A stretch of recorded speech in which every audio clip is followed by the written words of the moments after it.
OPC poisoning নিয়ে যদি কোনো পেশেন্ট আসে তবে তুমি কিভাবে ম্যানেজমেন্ট করবে?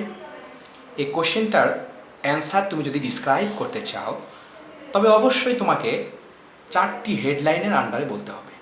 কী কী সেগুলো?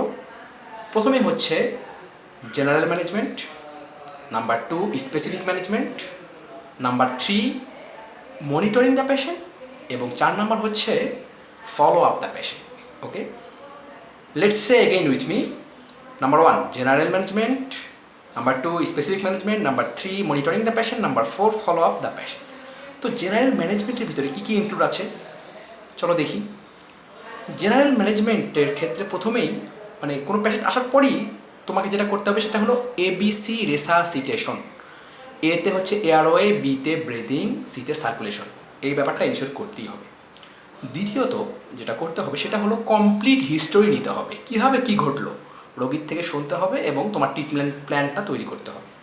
নাম্বার 3 ধরো যদি তোমার এই যে এক্সটার্নাল যে ক্লথ আছে এই ক্লথে যদি পয়জনিংটা হয়ে যায় তো সেক্ষেত্রে ক্লথটা ওয়াশ করতে হবে। ওকে, আচ্ছা ক্লথটা রিমুভ করতে হবে ফার্স্ট, ক্লথটা রিমুভ করতে হবে তারপরে ওয়াশিংয়ে নিয়ে যাবে। আচ্ছা যদি স্কিনে পড়ে তাহলে কী করবা? এই ক্লথ নয় খুলে ফেললাম, স্কিন কি তুমি কেটে ফেলতে পারবা? অসম্ভব। তাহলে এক্ষেত্রে কী করতে হবে? স্কিনটা ওয়াশ আউট করতে হবে। আর ভাইটাল যে সাইনগুলো আছে ভাইটাল সাইনগুলো অবশ্যই এক্সামাইন করতে হবে। ওকে, আচ্ছা তো এগুলো হচ্ছে আমাদের জেনারেল ম্যানেজমেন্টের ভিতরে। আচ্ছা এবার স্পেসিফিক ম্যানেজমেন্ট যদি বলি সেখানে কী কী বলতে হবে?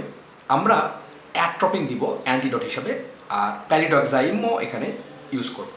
আচ্ছা এরপরে পেশেন্টকে মনিটর করতে হবে। কীভাবে মনিটর করব? ওই যে আমরা প্রথমে বলেছিলাম যে ভাইটাল সাইনগুলো এক্সামিনেশন করতে হবে।